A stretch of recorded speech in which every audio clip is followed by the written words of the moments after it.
ओम शांति। आज है 2 दिसंबर 2023 की साकार मुरली। मुरली का सार। मीठे बच्चे, समय प्रति समय ज्ञान सागर के पास आओ। ज्ञान रत्नों का वखर सामान भरकर फिर बाहर जाकर डिलीवरी करो। विचार सागर मंथन कर सेवा में लग जाओ। मुरली का सार। मीठे बच्चे, समय प्रति समय ज्ञान सागर के पास आओ। ज्ञान रत्नों का वखर सामान भरकर फिर बाहर जाकर डिलीवरी करो। विचार सागर मंथन कर सेवा में लग जाओ। प्रश्न है, सबसे अच्छा पुरुषार्थ कौन सा है? बाप को कौन से बच्चे प्यारे लगते हैं? प्रश्न, सबसे अच्छा पुरुषार्थ कौन सा है? बाप को कौन से बच्चे प्यारे लगते हैं?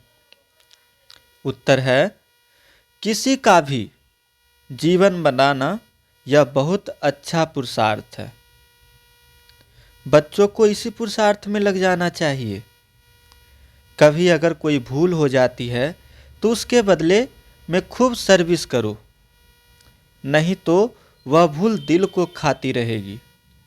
बाप को ज्ञानी और योगी बच्चे ही बहुत प्यारे लगते हैं। गीत बजा है जो पिया के साथ है। ओम शांति। बच्चे समझ सकते हैं कि सम्मुख मुरली सुनना व टेप में सुनना व कागज पर पढ़ने में फर्क जरूर है। गीत में भी कहते हैं जो पिया के साथ है। बरसात तो सबके लिए है, परंतु साथ में रहने से बाप के एक्सप्रेशन को समझने, भिन्न भिन्न डायरेक्शन को जानने का बहुत फायदा होता है। परंतु ऐसे भी नहीं किसी को बैठ जाना। वखर माना सामान भरा और जाकर सर्विस की, फिर आया वखर भरने। मनुष्य सामान खरीद करने जाते हैं बेचने के लिए, बेचकर फिर सामान लेते आते हैं। यह भी ज्ञान रत्नों का वखर है। वखर लेने वाले तो आएंगे ना। कोई डिलीवरी नहीं करते हैं, पुराने वखर पर ही रहते हैं, नया लेने नहीं चाहते। ऐसे भी बेसमझ हैं। मनुष्य तीर्थों पर जाते हैं, तीर्थ तो नहीं आएंगे ना, क्योंकि वह तो जड़ चित्र है। इन बातों को बच्चे ही जानते हैं, मनुष्य तो कुछ भी नहीं जानते। बहुत बड़े बड़े गुरु लोग भी श्री श्री मंडलेश्वर आदि जिज्ञासुओं को तीर्थ पर ले जाते हैं। त्रिवेणी पर कितने जाते हैं? नदी पर जाकर दान करने को पुण्य समझते हैं। यहाँ भक्ति की तो बात ही नहीं है। यहाँ तो बाप के पास आना है तो बच्चों पर समझकर फिर समझाना है। बच्चों को समझकर फिर समझाना है। प्रदर्शनी में भी मनुष्यों को समझाना है। यह जो 84 जन्मों का चक्र लगाते हैं, यह तो बच्चे जानते हैं, सब नहीं लगाते हैं। इसमें समझाने की बड़ी युक्ति चाहिए। इस चक्र में ही मनुष्य मूंझते हैं। झाड़ का तो किसी को भी पता ही नहीं है। शास्त्रों में भी चक्र दिखाते हैं। कल्प की आयु चक्र से निकालते हैं। चक्र में ही रोला है। हम तो पूरा चक्र लगाते हैं, 84 जन्म लेते हैं। बाकी इस्लामी, बौद्धि आदि तो वह बाद में आते हैं। हम कैसे उस चक्र को सतो रजो तमो में पास करते हैं? वह गोले में दिखाया हुआ है। बाकी और जो आते हैं इस्लामी, बौद्धि आदि, उनका कैसे दिखावे? वह भी सतो रजो तमो में आते हैं। हम अपना विराट रूप दिखाते हैं। सतयुग से लेकर कलयुग तक पूरा राउंड ले आते हैं। चोटी है ब्राह्मण की, फिर मुख को सतयुग में, बाहों को त्रेता में, पेट को द्वापर में, फिर टांगों को लास्ट में खड़ा करे। अपना तो विराट रूप दिखाएं, बाकी अन्य धर्म वालों का कैसे दिखाएं? उसे भी शुरू करें तो पहले सतो प्रधान, फिर सतो रजो तमो। तो इससे सिद्ध हो जाएगा कि कभी भी कोई निर्वाण में नहीं गया है, उनको तो इस चक्र में आना ही है। हर एक को सतो रजो तमो में आना ही है। इब्राहिम, बुद्ध, क्राइस्ट आदि भी तो मनुष्य थे। रात में बाबा को बहुत ख्याल चलता है, ख्यालात में फिर नींद का नशा उड़ जाता है, नींद फिट जाती है। समझाने की बड़ी अच्छी युक्ति चाहिए। उनका भी विराट रूप बनाना पड़े, उनका भी पैर पिछाड़ी में ले जाएं, फिर लिखत में समझाएं। बच्चों को समझाना है क्राइस्ट जब आते हैं उनको भी सतो रजो तमो से पास करना पड़ता है। सतयुग में तो वह आते नहीं, आना तो बाद में है। कहेंगे क्राइस्ट हेवन में नहीं आएगा, यह तो बना बनाया खेल है। तुम जानते हो क्राइस्ट के आगे भी धर्म थे, फिर वो भी रिपीट करना है। ड्रामा का राज समझाना होता है। पहले तो बाप का परिचय देना है।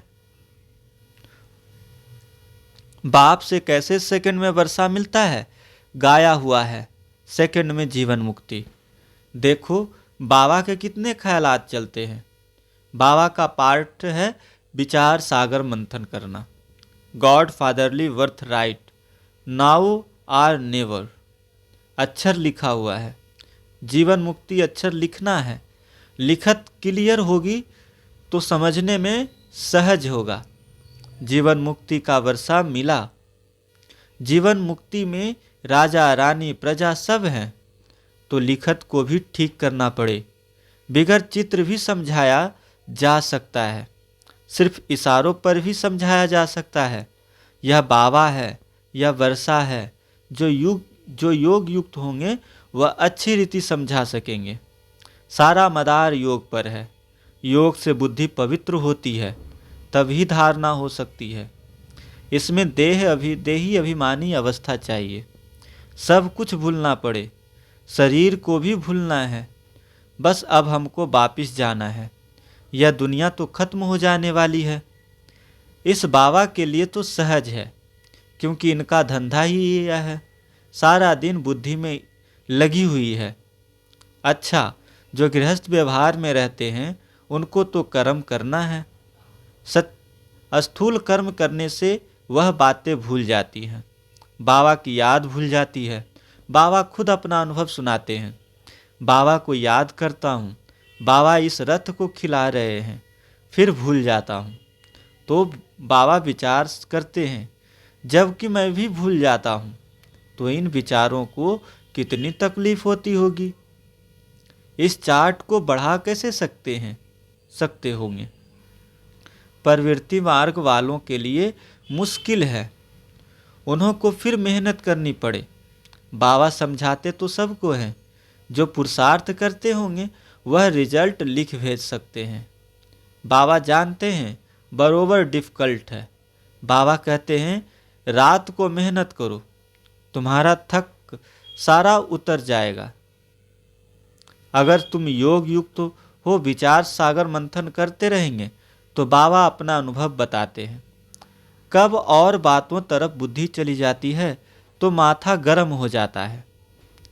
फिर उन तूफानों से बुद्धि को निकाल इस विचार सागर मंथन में लग जाता हूँ, तो माथा हल्का हो जाता है। माया के तूफान तो अनेक प्रकार के आते हैं।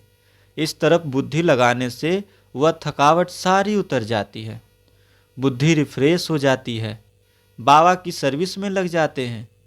बाबा की सर्विस में लग जाते हैं तो योग और ज्ञान का मक्खन मिल जाता है।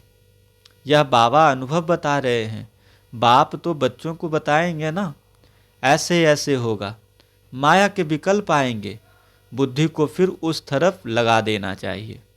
चित्र उठाकर उसी पर ख्यालात करना चाहिए, तो माया का तूफान उड़ जाएंगे।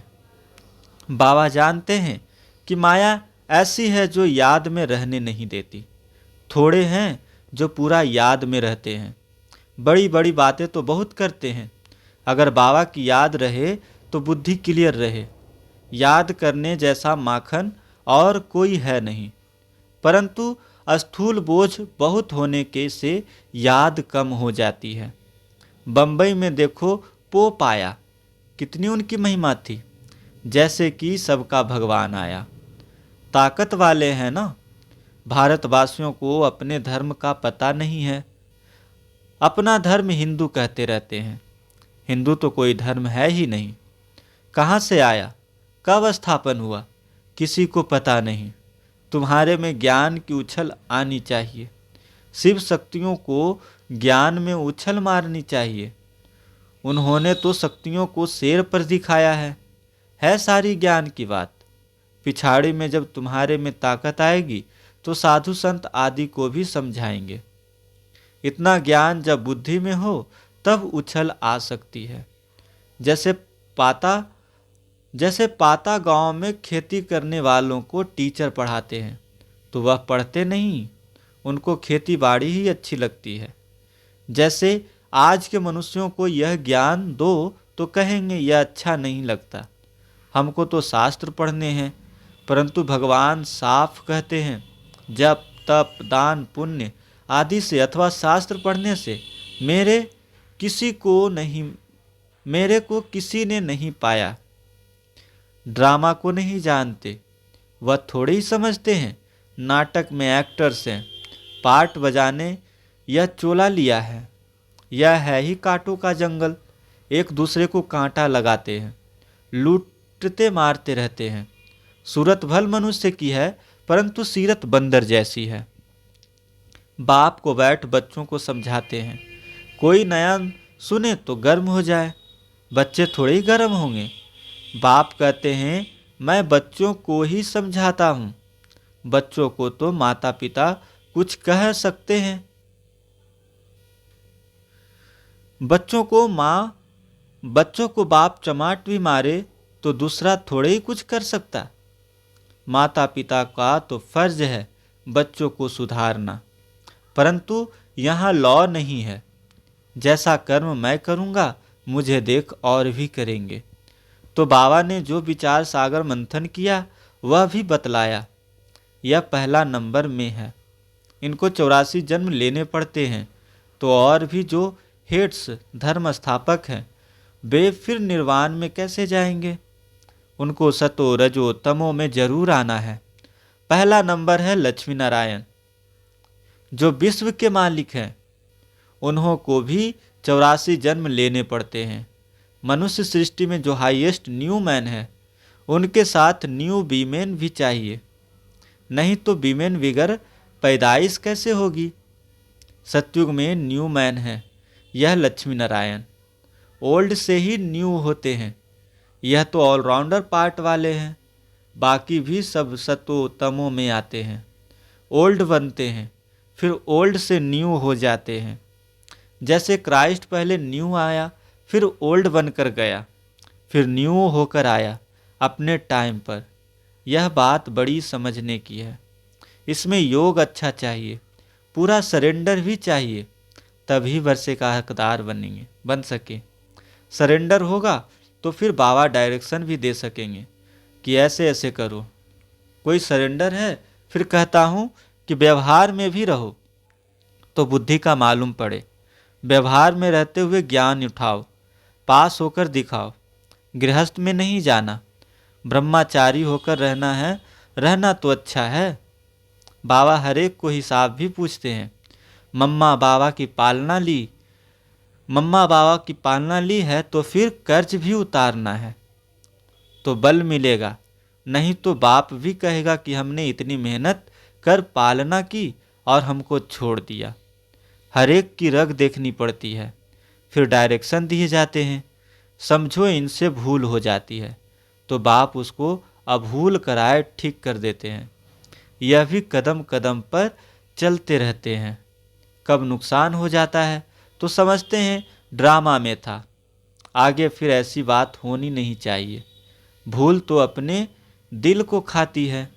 भूल की है तो उसकी एवज में बहुत सर्विस में लगना चाहिए, पुरुषार्थ बहुत करना चाहिए।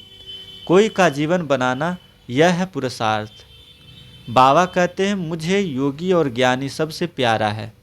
योग में रहकर भोजन बनाए खिलाए तो बहुत उन्नति हो सकती है। यह शिव बाबा का भंडारा है तो शिव बाबा के बच्चे जरूर ऐसे योग युक्त होंगे। धीरे धीरे अवस्था ऊंच होती है। टाइम जरूर लगता है। हर एक का कर्म बंधन अपना अपना है। कन्याओं पर कोई बोझ नहीं है। हाँ, बच्चों पर है। बड़े बच्चे हो गए हैं तो माता पिता को बोझ पड़ता है। बाप ने इतना समझाया, इतना समय पालना की, तो उन्हों की पालना करनी पड़े। हिसाब चुकतू करना है तो उनकी भी दिल खुश होगी। सपूत बच्चे जो होते हैं तो वह मुसाफिरी से लौटने पर सब कुछ बाप के आगे रखते हैं। कर्जा उतारना है, कर्जा उतारना है ना। बहुत समझने की बातें हैं। ऊंच पद पाने वाले ही शेर मुआफी उछलते रहेंगे। अच्छा, मीठे मीठे सिकिलधे बच्चों प्रति माता पिता बाप दादा का याद प्यार और गुड मॉर्निंग। रूहानी बाप की रूहानी बच्चों को नमस्ते। धारणा के लिए मुख्य सार पहला है, योग में रहकर भोजन बनाना है। योग में ही रहकर भोजन खाना और खिलाना है। योग में रहकर भोजन बनाना है, योग में ही रहकर भोजन खाना और खिलाना है। दूसरा, बाबा ने जो समझाया है उस पर अच्छी रीति विचार सागर मंथन कर योग युक्त हो औरों को भी समझाना है। बाबा ने जो समझाया है उस पर अच्छी रीति विचार सागर मंथन कर योग युक्त हो औरों को भी समझाना है। वरदान, स्व परिवर्तन और विश्व परिवर्तन की जिम्मेदारी के ताजधारी सो विश्व राज्य के ताजधारी भव। स्व परिवर्तन और विश्व परिवर्तन की जिम्मेदारी के ताजधारी सो विश्व राज्य के ताजधारी भव। जैसे बाप के ऊपर प्राप्ति के ऊपर, जैसे बाप के ऊपर प्राप्ति के ऊपर हर एक अपना अधिकार समझ लेते हो, ऐसे स्व परिवर्तन और विश्व परिवर्तन दोनों के जिम्मेवारी के ताजधारी बनो, तब विश्व राज्य के ताजधाधिकारी बनेंगे। वर्तमान ही भविष्य का आधार है। चेक करो और नॉलेज के दर्पण में देखो कि ब्राह्मण जीवन में पवित्रता का, पढ़ाई और सेवा का डबल ताज है। यदि यहाँ कोई भी ताज अधूरा है तो वहाँ भी छोटे से ताज के अधिकारी बनेंगे। स्लोगन, सदा बाप दादा की छत्र छाया के अंदर रहो तो विघ्न विनाशक बन जाएंगे। सदा बाप दादा के छत्र छाया के अंदर रहो तो विघ्न विनाशक बन जाएंगे। अच्छा, ओम शांति शांति शांति।